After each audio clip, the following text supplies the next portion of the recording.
Vous nous suivez de par le monde, mesdames et messieurs, bienvenue en République démocratique du Congo, précisément dans la ville de Goma. Nous sommes au quartier Mabanga Sud, sur avenue Moutakato.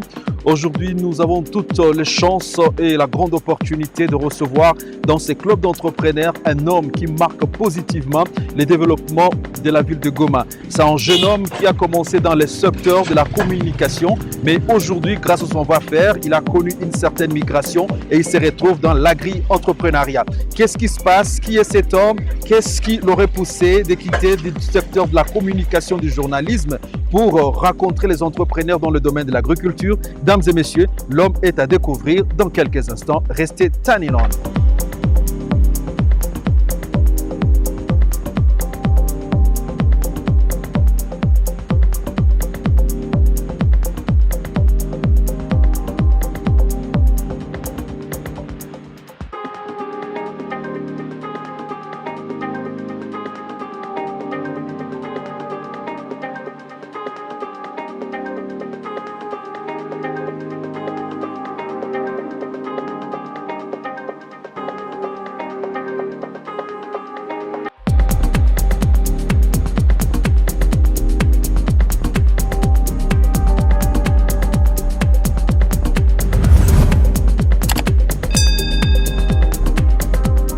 Très chers téléspectateurs, je l'ai annoncé, aujourd'hui nous croisons un ancien communicateur mais qui s'est transformé en agripreneur grâce à une initiative aujourd'hui qui change même l'image de Goma et qui contribue à une grande transformation au sein de famille. Alain Mongui, bonjour et bienvenue. Bonjour Anneli, nous sommes très contents, bienvenue chez nous. Alors, c'est un privilège pour le téléspectateur de Kivu Morning Post de vous avoir sur ce plateau dans le club d'entrepreneurs. Vous êtes un ancien, si vous acceptez que je vous appelle ainsi, un ancien communicologue qui se retrouve dans le secteur de l'agri-entrepreneuriat. Oui. Comment vous expliquez cette transition à nos téléspectateurs? La communication est dans le sang, je ne dirais pas un ancien, ça reste toujours. En fait, on a changé de camp, mais ça reste toujours dans nous. Nous sommes aujourd'hui agripreneurs, c'est grâce à une prise de conscience.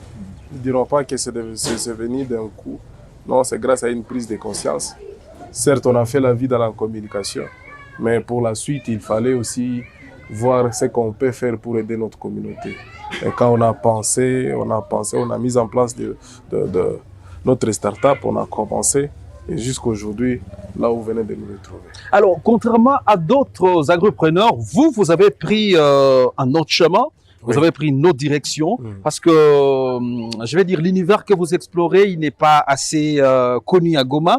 Les autres sont dans les secteurs de la riziculture, les autres font la culture des tomates, mais vous venez dans le domaine des champignons. Pourquoi avoir porté votre choix sur la question des champignons? Nous sommes dans la myciculture, la culture des champignons, la culture hors sol, parce que les autres, il y a aussi possibilité de les faire dans les sols, mais nous on a préféré les faire hors sol pour que nous puissions ajouter aussi notre part. Vous savez, il y a un grand problème aujourd'hui, lorsque vous lisez les ODD, il y a un grand problème, l'impact que nos activités ont sur l'environnement. L'impact que ce que nous faisons ont sur la planète nous a imposé, nous a édifié afin que nous puissions aller vers les champignons. Les champignons, c'est une culture, je ne dirais pas méconnue, connue, mais qui demande beaucoup plus de sacrifices que les gens n'ont pas le courage d'y aller. Les gens n'ont pas le courage d'aller cultiver les champignons parce que ce n'est pas facile. Alors, lorsque vous nous parlez de cette culture, est-ce que quelqu'un qui décide de se lancer dans cet univers, dans ce monde, peut carrément changer les choses ou carrément contribuer à une élévation du coût de vie des populations? Ouais, il y a des résultats là. C'est quelque chose qui peut d'ailleurs directement, plus que même les autres domaines. Parce que, par exemple, si nous produisons 1 kilo de champignons, nous vendons ça actuellement jusqu'à 15 000 francs congolais. Imaginez, si on en a 10, si on en a 20, si on en a 15, ça dépend de notre capacité de production qui nous amène à avoir une bonne rentabilité. Nous ne dirons pas que ceux qui disent que ça ne paye pas qu'ils ont tort, parce que ça dépend de la capacité de persévérer. Certes, par exemple, pour la culture des champignons, vous nous voyez là, nous avons notre or, notre matière première, que les gens jettent dans la rue. On ne sait pas c'est quoi ça, parce que moi Ce sont les déchets de maïs qu'on appelle la goma kitiri tiri en swahili. C'est ça qu'on utilise pour produire les champignons. Pour utiliser ça, il faut les prendre, les mettre dans l'eau froide pendant 24 heures. Les récupérer, commencer encore à pasteuriser avec de la vapeur qui prend encore presque toute une journée. Après ça, il faut attendre qu'il y ait une bonne température pour commencer à planter. Vous plantez, vous faites 21 jours d'attente. 21 jours. 21 jours d'attente pour que les mycéliums puissent coloniser votre déchet agricole. Et après, vous avez les résultats. Vous voyez, ça prend du temps. Et celui qui veut manger directement, il n'aura pas c'est vrai, ça va prendre vraiment tout le temps. Et est-ce que ça permet, ou est-ce que ça contribue à la création d'emplois? S'il faut parler de votre entreprise. Ça contribue. Vous venez de voir notre entreprise. Au-delà d'autres domaines que nous exploitons, le plus grand domaine, c'est celui-ci là où nous sommes. Nous avons des agronomes qui travaillent ici. Ils ont chacun un aide. Donc, ils sont d'abord 4 qui sont disponibles ici. Et vous avez vu aussi au bureau, nous avons plus de 7 personnes qui travaillent. Ouais, ça paye. Et donc, tout ça, c'est toujours dans ce secteur de l'entrepreneuriat? Principalement dans ces domaines du champignon. Et en termes de clientèle, est-ce que Goma est réceptif à vos produits?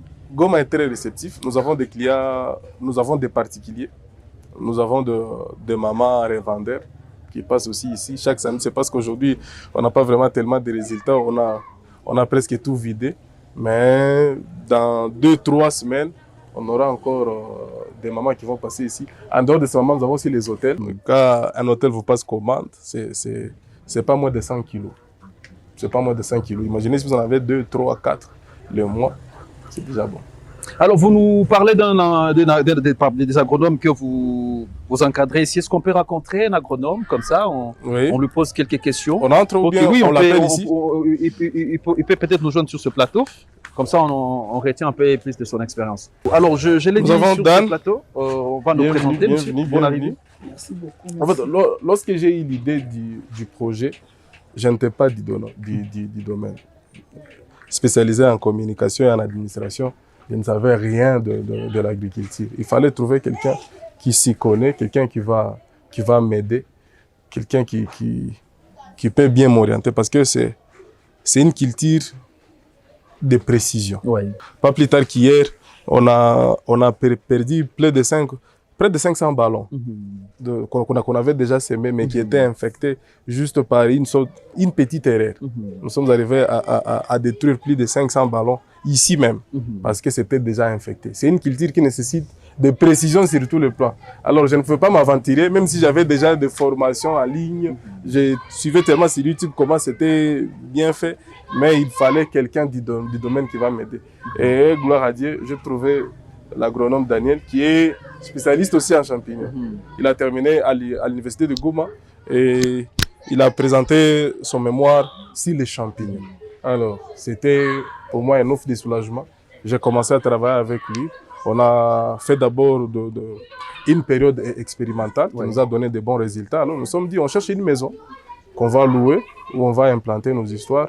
D'abord, c'est à petite échelle. Notre vision est tellement grande que nous voulons encore travailler cette petite échelle, comprendre ce qui se passe. Et après, nous allons aller à grande échelle pour une grande production. Alors, Daniel, d'autres jeunes de votre âge, de votre expérience, rêvent le monde des ONG humanitaires. Vous lancez dans l'entrepreneuriat où les gens ont tendance à échouer. Est-ce que ce n'est pas vraiment une peine perdue pour un garçon intelligent, bourré de la matière grise? Une peine perdue? Non, ce n'est pas une peine perdue. Mais je vais vous dire que quand on nous forme à l'université, on ne forme pas seulement des gens qui vont aller taper d'une porte à une autre pour aller chercher de l'emploi. C'est pourquoi même dans plusieurs domaines, il y a toujours ce côté-là pratique. Et ce que moi je fais ici, bien sûr avec les DG, nous le faisons parce que c'est une chose qui nous a inspirés. Et nous croyons, et comme nous le savons bien, avec les expérimentations que nous avons faites même à l'école, Ce sont des choses que nous maîtrisons malgré quelques paramètres qu'on ne peut pas maîtriser. Dans ma vie personnelle, j'ai dû récemment d'abord plus formé. J'ai été plus formé, plus pratique avec ça. Et ça, c'est de mon côté, c'est particulièrement.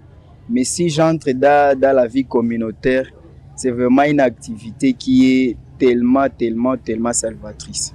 Il y a des déchets plastiques que nous sommes en train de recycler.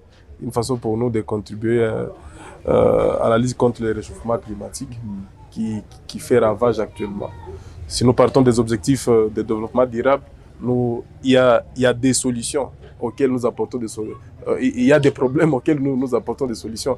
Par exemple, si nous disons l'objectif numéro 1, pas de faim, nous avons déjà une solution parce que nous proposons une nourriture saine. C'est une nourriture recherchée, c'est une nourriture qui contribue même contre plusieurs maladies. Vous voyez, ça, ce sont des refills. Beaucoup plus jetés lorsque ça n'a plus d'importance par les gens qui fabriquent, qui produisent de l'eau à boire. Ça, c'est les refills que nous réutilisons et qu'on ne peut pas jeter. Parce que ça peut nous servir même pendant 10, 20 ans. Ça dépend de ce que ça va faire. Même si c'est troué, pour nous, ça ne passe pas. D'ailleurs, si c'est troué, pour nous, c'est une solution de production directe. Ça, ce sont des jasas utilisés beaucoup plus chez nous par les gens qui fabriquent de la peinture. Après, ils jettent. Nous récupérons, nous utilisons pour la production de champignons. Et derrière cette initiative, vous avez l'apport du gouvernement? Non. Non, c'est avec les moyens de bord. Les moyens de bord. Ouais. Et c'est quoi le plus grand projet qui vous passe à tête en commençant cette initiative de culture des champignons à Goma? Nous avons besoin d'industrialiser cette initiative. Les champignons, c'est une viande qu'on peut manger même en état cru. Bah, j'espère que ça ne va pas quand même tuer quelqu'un là. Non. On ne peut pas tuer quelqu'un. Bon, est-ce que je peux tenter cette expérience? Tu peux. Tu peux. En tout cas, très chers téléspectateurs, bon, si j'ai mal au ventre, prenez toutes les dispositions. C'est moi le responsable. On peut même manger à l'état. Ouais.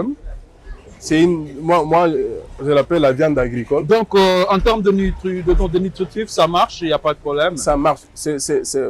Les nutritionnistes ont attribué, non pas même, ils ont découvert que les champignons ont la même valeur nutritive que la viande normale. Pendant que la viande normale cause des problèmes, notre viande agricole ne pose pas de problème. C'est une viande saine, c'est une viande recommandée pour ceux qui développent des cancers, pour les gens qui sont déjà vieux. À Goma, actuellement, j'ai découvert quelqu'un qui m'a dit que c'est la viande végétale. La viande végétale. Ouais. Ah, d'accord. Ouais. Alors, pour tout cela, chers téléspectateurs qui vous écoutent, quel sera le gros message à les envoyer? Parce qu'on est en train d'atterrir petit à petit dans cette très belle émission, avant bien sûr de visiter votre atelier, quoi. En fait, nous disons d'abord merci à vous. Merci. Merci à votre chaîne. C'est pour nous un grand honneur de vous recevoir. Pour dire vrai, c'est la première chaîne qui vient nous visiter jusque sur notre site. Merci. C'est la première chaîne qui vient nous visiter. Voilà pourquoi nous disons tellement merci. Nous sommes tellement reconnaissants. Pour nous, c'est un grand boost. Venir filmer nos activités et les diffuser à travers le monde. C'est la fin de ce numéro de Club d'entrepreneurs, dames et messieurs. Merci d'avoir été avec nous sur Kivu Morning Post. N'oubliez pas surtout de vous abonner. À très bientôt dans un prochain numéro.